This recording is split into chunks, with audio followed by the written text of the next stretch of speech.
Hello అండి, ఎలా ఉన్నారు అందరూ? హోప్ మీ అందరూ బాగున్నారని అనుకుంటున్నాను. ఈరోజు నేను పప్పు చేస్తున్నానండి. పప్పు టొమాటో. ఆల్రెడీ నేను పప్పు 2 గ్లాసులు పప్పు తీసుకున్నాను. 2 టీ గ్లాసులు పప్పు తీసుకున్నాను. అది ఆల్రెడీ వాష్ చేసి పెట్టుకున్నాను. ఇప్పుడు దీంట్లో ఏమేమి వేస్తానో చూపిస్తాను రండి. ఒక 5 పచ్చిమిర్చి కొంచెం ఇలా ఘాటు పెట్టుకొని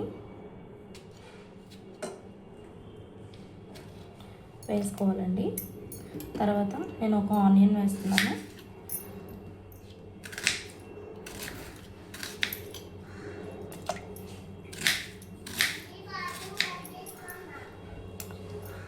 అలాగే టమాటాలు కూడా కట్ చేసి యాడ్ చేసుకున్నానండి.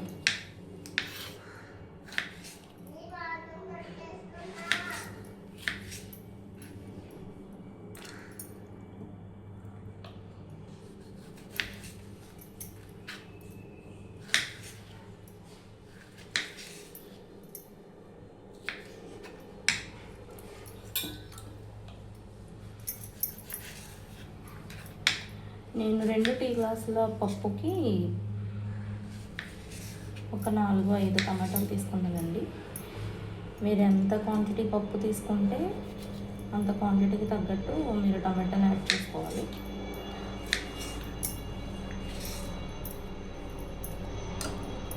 యాడ్ చేసేసానండి. ఇప్పుడు మనం ఈ కుక్కర్ని క్లోజ్ చేసేసి, చూసారు కదండి, నేను ఆనియన్, గ్రీన్ చిల్లీ, టమాటో వేసాను. ఇవి పప్పు ఎంత వేసుకున్నామో ఇవి ఎంత వేసామో దానికి తగ్గట్టుగానే వాటర్ పోసుకోవాలండి. కొంచెం ఎక్కువ వాటర్ పోసుకున్నారంటే కనుక మీకు మూత పెట్టినప్పుడు ఆ వాటర్ పైకి వచ్చేస్తాయి. అలా కాకుండా ఇలా వేసుకోవచ్చు. అలాగే మీకు ఇది పొంగకుండా ఉండాలన్నా, పప్పు కొంచెం నీళ్ళు ఎక్కువైనా నీళ్లు పైకి రాకుండా ఉండాలన్నా మీరు దీంట్లో ఒక స్పూన్ కూడా వేసుకోవచ్చండి. ఇది ఒక సింపుల్ టిప్. పప్పు పొంగకుండా ఉండాలన్నా, పప్పులో నుంచి వాటర్ బయటకు రాకుండా ఉండాలన్నా మీరు మీ ఇంట్లో స్టీల్ స్పూన్ ఉంటే ఆ స్పూన్ ఒకటి దీంట్లో వేసుకోండి.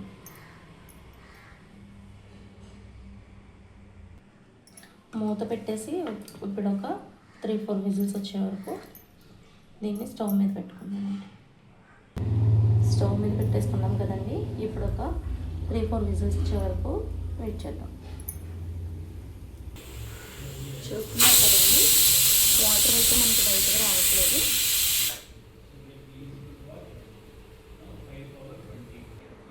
చూసారు కదండి, 4 విజిల్స్ అయితే అయిపోయింది.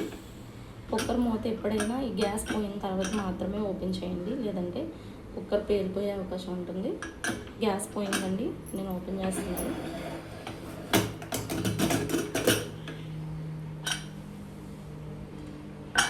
చూసారు కదా, మనకి పప్పు అయితే ఉడికిపోయిందండి.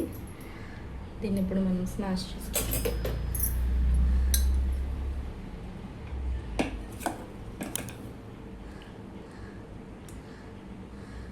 నేను ఒక విషయం మర్చిపోయానండి. పప్పు పొంగకుండా ఉండడం కోసం దీంట్లో మనం ఒక స్పూన్ పెట్టాం కదండి, ఆ స్పూన్ ఇప్పుడు రిమూవ్ చేసేసుకుందాం.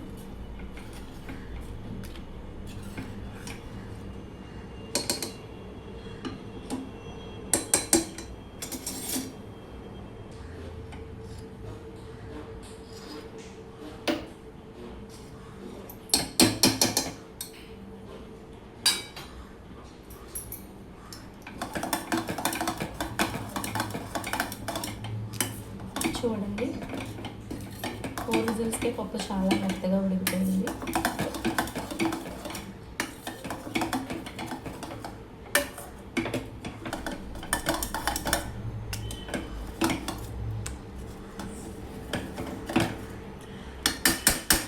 ఇప్పుడు దీంట్లో మనం కొంచెం రెడ్ చిల్లీ పౌడర్,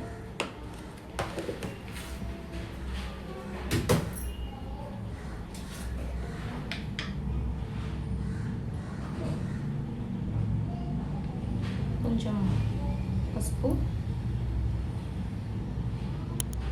టర్మరిక్. పప్పు మాకు కొంచెం పలచగా తిన్న అలవాటు అండి, అందుకే నేను కొంచెం వాటర్ యాడ్ చేస్తున్నాను. మీకు ఈ కన్సిస్టెన్సీలో సరిపోతుంది అనుకుంటే మీరు వాటర్ యాడ్ చేయవసరం లేదు. నేను కొంచెం వాటర్ యాడ్ చేశాను. ఇప్పుడు దీన్ని మిక్స్ చేసుకొని, వాటర్ యాడ్ చేయకపోతే మనం ఇలా పప్పు మెదిపేసిన తర్వాత కూడా మనం తాలింపు పెట్టుకోవచ్చండి. వాటర్ యాడ్ చేసాం కాబట్టి ఇంకొంచెం సేపు పప్పు అలా మరగనివ్వాలి. అది మరిగిన తర్వాత మనం తాలింపు పెట్టాలి. ఈలోపు తాలింపుకి ఏమేమి అవసరమో చూద్దాం రండి. చూసారు కదండి, పప్పు చక్కగా మరిగిపోయింది. నేను ఉప్పు ఆల్రెడీ యాడ్ చేశానండి. సాల్ట్ అన్నీ కరెక్ట్గా సరిపోయాయి. ఇప్పుడు మనం తాలింపు పెట్టుకుందాం. తాలింపు కోసం ఏం కావాలో చెప్తాను. ఇప్పుడు మనం పోపు పెట్టుకుందామండి. పప్పు తాలింపు పెట్టుకోవడానికి మనకి దంచిన 5-6 వెల్లుల్లిపాయలు, 1 టేబుల్ స్పూన్ జీలకర్ర, 1/2 టేబుల్ స్పూన్ ఆవాలు, ఒక 5-6 ఎండుమిర్చి, కొంచెం కరివేపాకు. ఇప్పుడు మనం తాలింపు పెట్టుకుందాం.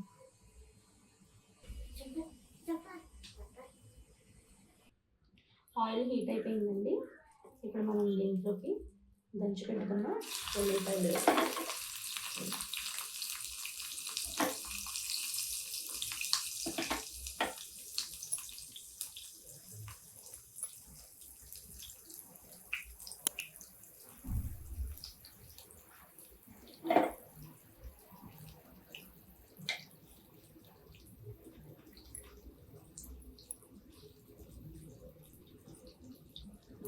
ఇప్పుడు ఇందులోకి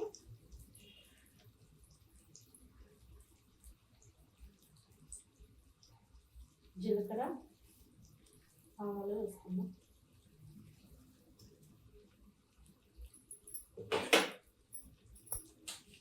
ఇందులో మనం కట్ చేసి పెట్టుకున్నాం ఎండుమిర్చి కూడా వేసుకుందాం. అలాగే కడిగి పెట్టుకున్నాం కరివేపాకు.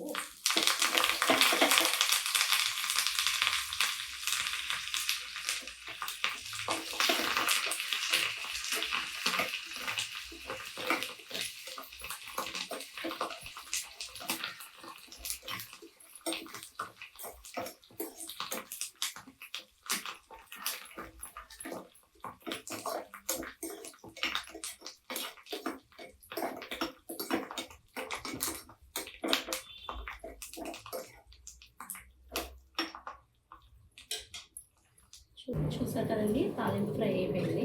ఇప్పుడు తాలింపుని పప్పులో ట్రాన్స్ఫర్ చేస్తాం.